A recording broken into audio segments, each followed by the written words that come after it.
Orang yang mendekat pada Quran pasti akan mudah hidupnya. Karena tahu, di sebelum mengalami sesuatu, sudah tahu apa yang dilakukan. Anda kan baca map nih mau berangkat. Begitu mau berangkat, ada kemacetan di titik sekian.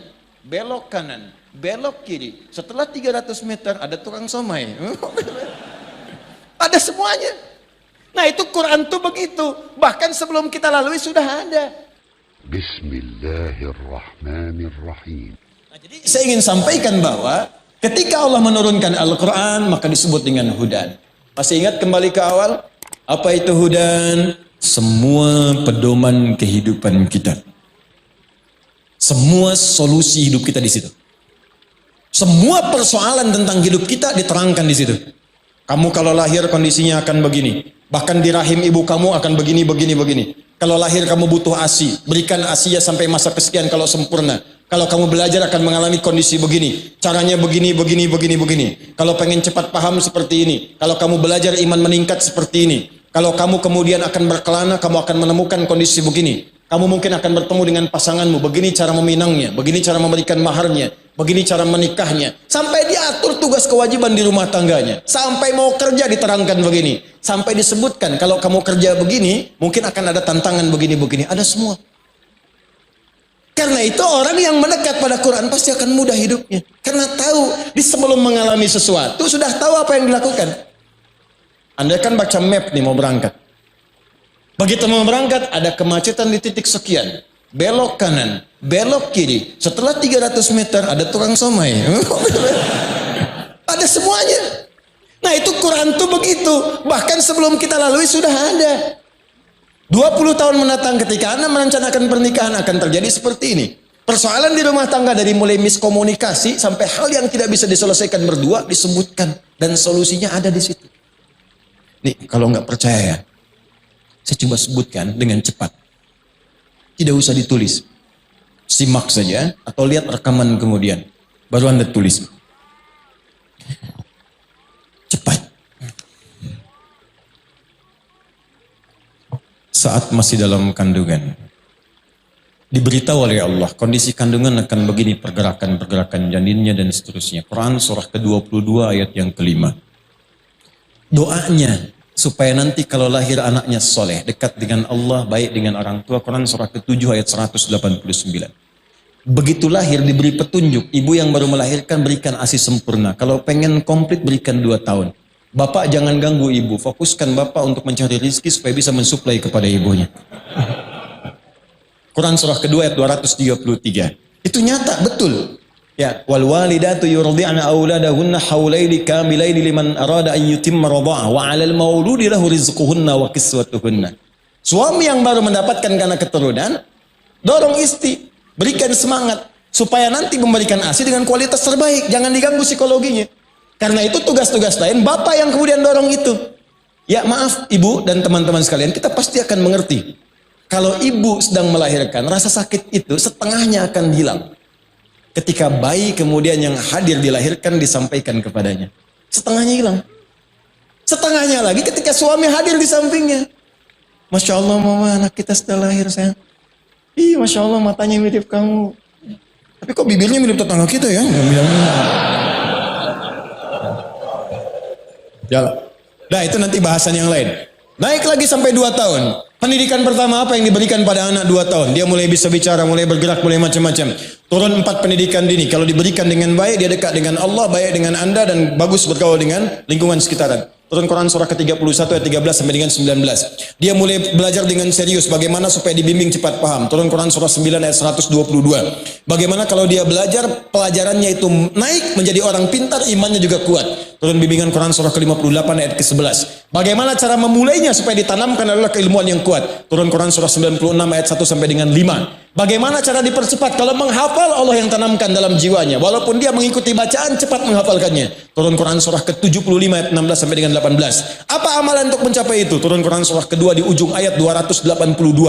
Kemudian naik lagi sampai dia berkelana, mungkin merantau. Jangan semua orang Jogja dikatakan Jogja semua. Ada yang dari Jawa, Sumatera, Kalimantan, mungkin ke sini. Tapi Allah berikan bimbingan. Engkau akan bertemu mungkin dengan suku yang beda, komunitas yang tidak sama. Tapi dalam keadaan itu pun bergaul dengan cara yang takwa. Ada bimbingan di Quran surah ke-49 ayat ke-13. Mungkin engkau pun menemukan jodohmu di situ. Maka ketika engkau bertemu dengannya, jangan terjebak dalam perbuatan yang dilarang. Ya, hati-hati, jangan dekati zina, jangan dekati yang buruk-buruk. Tapi kalau mau, cepat lamar. Makanya saya sering katakan, para akhwat yang belum menikah, jangan percaya kalau ada laki-laki mengatakan, sayang, antar yuk pakai beca. Aku bonceng yuk pakai motor. Jawab dengan kalimat yang indah. Aku tidak perlu motormu. Yang aku perlukan, tuliskan namaku di buku nikah kita. Catat. Bikin status. Aku tak peduli dengan motornya. Yang aku impikan BPKB-nya. Oh, bisa aja. Apa itu BPKB? Buku pernikahan kita berdua. Langsung direkam sana. Tuh bu, suaminya ngerekam bu. Masuk. Maka berikan maharnya yang terbaik. Turun Quran surah keempat, ayat yang keempat. Langsungkan pernikahan. Jangan lama-lama. Quran surah 30, ayat ke-21. Bahkan saat menikah pun ada training khusus. Training Quraninya ini pendidikannya. Nanti kalau menikah suami kewajibannya begini, istri begini. Quran surah 4, ayat 34. Kalau ada persoalan komunikasi sampai hal yang tak bisa dipecahkan, cari orang bijak untuk berkonsultasi. Quran surah 4, ayat 34 sampai 35. Suami mulai bertugas mencari nafkah. Bagaimana caranya? Turun Quran surah kedua ayat 168 yang standar. Kalau pengen cepat naik Quran surah kedua ayat 172. Ingin cepat lagi belum datang, keberkahan dah dibuka. Turun Quran surah ke-7 ayat 96. Apa Anda kira bekerja tidak ada tantangan? Mungkin banyak tantangan. Kadang-kadang ada yang menyingkirkan, ingin menyungkurkan. Kata Allah itu biasa dalam kehidupan. Maka lakukan amalan ini maka Anda akan dilindungi. Quran surah 17 ayat 79 sampai 81. Kalau ada yang sampai mengancam, lakukan zikir Nabi Yunus alaihissalam Quran surah ke-21 ayat 87 sampai dengan 88. Anda bekerja tapi istri merawat anak-anak di rumah juga belum tentu mudah. Ada yang kadang-kadang teriak, ada yang berkata, amalannya lakukan Quran surah ke-17 ayat 23 sampai dengan 27. Setelah itu kadang-kadang Anda capek lah. Zikir Nabi Ibrahim Quran surah ke-26 ayat ke-80. Kalau Anda sakit, kata dokter ini nggak ada obatnya.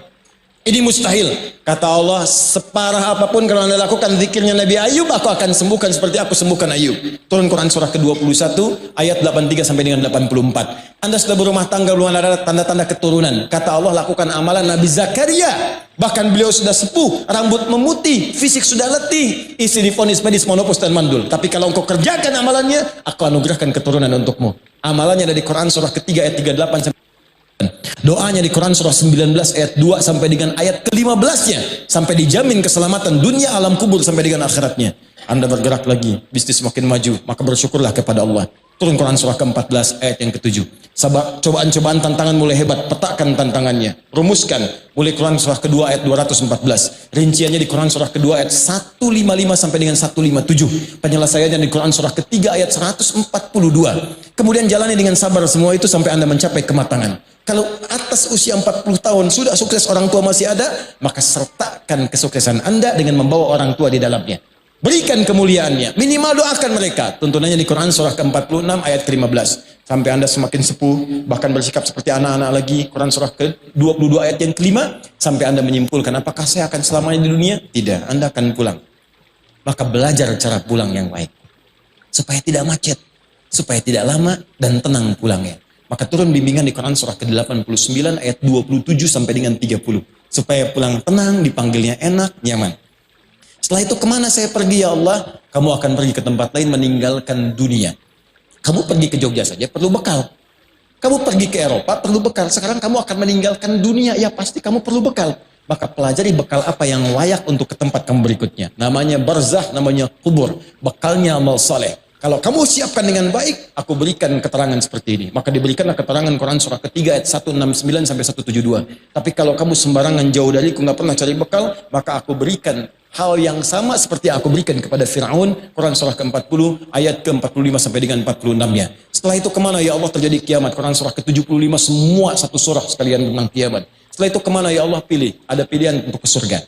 Surga aku bagi kepada 4 bagian secara umum. Ada yang sesurga dengan semua para nabi, tetangganya nabi semua. Masya Allah, para rasul semua, dari Nabi Muhammad sampai Nabi Adam alaihissalam. Setelah itu ada orang-orang soleh, ada syuhada, ada siddiqin. Amalannya di Quran surah ke-4 ayat 69. Ada surga yang kedua di taman surga, keindahannya tak terlukiskan, yang berikan langsung Allah. Quran surah 51 ayat 15 sampai dengan 23. Yang ketiga levelnya, kelas yang indah, rumahnya luas seluas langit dan bumi. Amalannya di Quran surah ketiga ayat 133 sampai 134. Ya Allah, aku sih nggak apa-apa, yang penting ke surga. Gak apa-apa ya Allah, yang penting surga. Ya kalau begitu turunkan Quran surah kedua ayat 25. Jamin semuanya. Tapi kalau kamu nggak siap-siap seperti itu, ada tempat yang kedua namanya neraka. Neraka aku siapkan yang paling ringannya, ditarik oleh malaikat maut, ubun-ubunnya ditarik. Dia tidak punya rasa humor, nggak ada seleranya. Neraka yuk, nggak ada. Syidadun, ghilawun syidadun, bengis kejam, tarik ubun-ubun, dicelupkan seperti bikin teh celup. Celup, angkat, celup, angkat, celup, angkat. Bahasa Arab yang nusdi, innal ladzina kafaru bi ayatina sawfan nusdihim nara. Kami celupkan, angkat, celupkan, angkat. Sekali dicelupkan perbedaannya 1000 tahun. Satu harinya 1000 tahun, satu detiknya 48 hari. Celup, badalnahum juludan ghairaha liyadzuqul adzab. Angkat, kami ganti kulit yang baru supaya merasakan azab yang tidak sama dengan yang sebelumnya. Naik, angkat, turun, angkat, turun, angkat. Itu yang paling ringan. Yang paling dalamnya neraka jahanam disediakan untuk orang munafik dan orang-orang kafir. Di Quran surah keempat ayat 140 paling kiri sebelah bawah. Kalau yang nggak ke surga, belum ke surga, nggak ke neraka, 50-50. Tempatnya di mana ya Allah? Aku turunkan surah yang ketujuh namanya Al-A'raf ayat 45 sampai 47. Dia akan ada di pertengahan antara surga dengan neraka. Dia melihat semua penduduk surga tapi ketakutan mendengar jeritan ahli neraka. Lihat bahasa Qurannya. Melihat orang surga pengen ke surga, ketakutan mendengar. Jadi nggak bisa ngintip ke neraka. Lihat bahasa Qurannya. Anda keluar dari masjid ini jam 2:30 malam. Begitu keluar, di atas pohon ada suara. Ngintip nggak? Apa? Pasti Anda lari. Jadi di dunia aja begitu sudah ketakutan, apalagi jeritan tiap waktu. Nggak berani ngintip. Berharap pengen ke surga. Maka dengan rahmatku, aku ambil dia, aku tempatkan dia di surga. Setelah proses hisab selesai seluruhnya. Satu harinya 1000 tahun. Ada semua. Tunjukkan pada saya mana yang nggak ada di Quran. Semua. Rabbin fa'ana bima alamtana Rabbi alimna alladhi yanfa'una bita'allumi wa tawassalna bita'limi antarzuqanal wasi'a wa antarzuqanal amanah